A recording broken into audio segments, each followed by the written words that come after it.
Definisi. Toksikologi merupakan ilmu yang mempelajari pengaruh merugikan suatu zat atau bahan kimia pada organisme hidup. Toksikologi berperan dalam berbagai bidang kehidupan, antara lain industri makanan seperti penggunaan pestisida. Pestisida adalah zat untuk membunuh atau mengendalikan hama.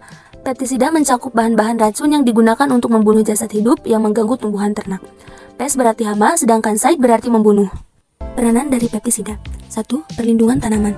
2. Pengawetan kayu dan hasil hutan. 3. Pengendalian vektor penyakit. 4. Memberantas atau mencegah serangan hama-hama air. 5. Peran penting dalam meningkatkan produktivitas dan produk pertanian. Penggolongan pestisida menurut sasarannya. Penggolongan pestisida ini dibagi menjadi 6. Yang pertama itu ada insektida atau racun serangga. Dan yang kedua ada fungisida atau racun jamur. Yang ketiga ada herbisida atau racun gulma. Yang keempat ada aksarida atau racun tungai. Yang kelima ada rodentisida atau racun binatang pengeret. Dan yang terakhir yaitu ada nematisida atau racun nematoda. Golongan pestisida menurut asal dan sifat kimia. Yang pertama ada pestisida sintetik. Pestisida sintetik ini dibagi menjadi 2, yaitu ada anorganik dan organik. Anorganik menghasilkan garam-garam beracun seperti arsenat. Yang kedua ada organik yang menghasilkan organoklorin heterosiklik dan organofosfat. Yang kedua ada pestisida nabati atau alam yang menghasilkan nikotinoid dan lain-lainnya. Cara kerja golongan pestisida sintetik. Yang pertama, golongan organoklorin. Insektisida organoklorin bekerja dengan merangsang sistem syaraf dan menyebabkan parestesia, pekat terhadap rangsangan irritabilitas, terganggunya keseimbangan tremor dan kejang-kejang. Yang kedua, golongan organosfosfat dan karbomat. Pestisida organosfosfat dan karbomat memiliki aktivitas antikolinesterase seperti halnya viostigmin dan lain-lain. Penggolongan pestisida menurut cara bekerjanya racun. Yang pertama, racun perut. Racun diberikan dengan umpan karena bersifat penarik. Yang kedua, racun pernapasan. Racun dengan bahan kimia yang berbentuk fumigan. Yang ketiga, debu desisikan. Racun berbentuk debu hidroskopik yang dapat menyerap cairan tubuh serangga. Yang keempat, racun kontak. Racun residu yang disemprotkan pada dinding dan langit-langit rumah. Jalan masuk pestisida pada tubuh. Pestisida dapat masuk ke dalam tubuh manusia melalui beberapa cara, yaitu yang pertama, melalui kulit atau dermal. Hal ini dapat terjadi apabila pestisida terkena pada pakaian atau langsung pada kulit. Yang kedua, melalui mulut atau oral. Hal ini terjadi bila seseorang meminum pestisida secara sengaja ataupun tidak, ketika makan atau minum air yang telah tercemar, atau ketika tidak mencuci tangan saat habis memegang pestisida. Yang ketiga, melalui pernafasan atau inhalasi. Hal ini paling sering terjadi pada petani yang menyemprotkan pestisida atau pada orang-orang yang ada di dekat tempat penyemprotan.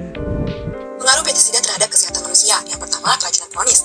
Pemaparan kadar rendah dalam jangka panjang atau pemaparan dalam waktu yang singkat dengan akibat kronis, ada beberapa dampak kronis keracunan pestisida. Antara lain yang pertama pada syaraf, gangguan otak, terjadinya kelumpuhan, sulit berkonsentrasi, bahkan koma. Pada hati menyebabkan hepatitis, pada perut muntah-muntah, sakit perut dan juga diare. Dan pada sistem kekebalan tubuh akan mengalami gangguan sistem kekebalan tubuh dengan cara yang lebih berbahaya. Selanjutnya ada keracunan akut. Keracunan akut terjadi apabila efek keracunan pestisida langsung pada saat dilakukan aplikasi atau setelah aplikasi pestisida. Yang pertama ada efek akut lokal, di mana efek ini akan mempengaruhi bagian tubuh yang terkena kontak langsung dengan pestisida, biasanya akan bersifat iritasi seperti iritasi mata, hidung, tenggorokan, dan juga kulit. Yang kedua ada efek akut sistemik, di mana efek ini terjadi apabila pestisida masuk ke dalam tubuh manusia dan mengganggu sistem. Atau dampak paparan pestisida, yaitu sakit kepala, sakit dada, sulit bernafas, sakit otot, diare, mual dan muntah, keringat berlebihan, pandangan kabur, dan kematian.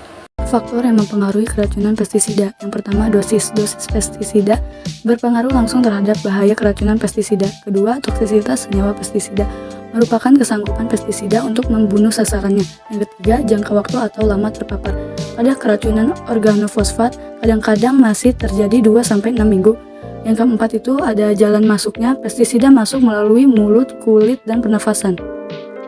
Dampak pestisida bagi kesehatan. Yang pertama ada gangguan reproduksi. Pada pria, pestisida menyebabkan gangguan hormon dan penurunan reproduksi sperma. Pada wanita, berdampak kepada gangguan kesuburan dan melahirkan secara prematur. Yang selanjutnya ada gangguan kehamilan dan perkembangan janin. Ibu hamil terpapar pestisida. Pada masa ini, resiko terjadinya komplikasi kehamilan, cacat pada janin, dan keguguran bisa meningkatkan penyakit kanker. Telah banyak penelitian mengaitkan paparan pestisida dalam jangka panjang dengan kemunculan kanker. Yang selanjutnya ada penyakit Parkinson. Penelitian menunjukkan bahwa pestisida diduga mampu meningkatkan resiko menderita Parkinson. Selanjutnya ada pengobatan. Pengobatan keracunan peptisida harus cepat dilakukan terutama untuk toksisitas argofosfat. Bila dilakukan terlambat, dalam beberapa menit akan menyebabkan kematian. Diagnosis keracunan berdasarkan terjadinya gejala dan sejarah kejadiannya yang saling berhubungan. Pertolongan pertama yang dilakukan, hentikan paparan dengan memindahkan korban dari sumber paparan, lepaskan pakaian korban dan cuci atau mandikan korban. Jika korban kesulitan bernapas, maka korban diberi nafas buatan. Korban diinstruksikan agar tetap tenang. Korban segera dibawa ke rumah sakit terdekat. Berikan informasi tentang pestisida yang memampari korban. Tindakan darurat dapat dilakukan sampai pertolongan datang atau korban dibawa ke rumah sakit. Sekian dan terima kasih.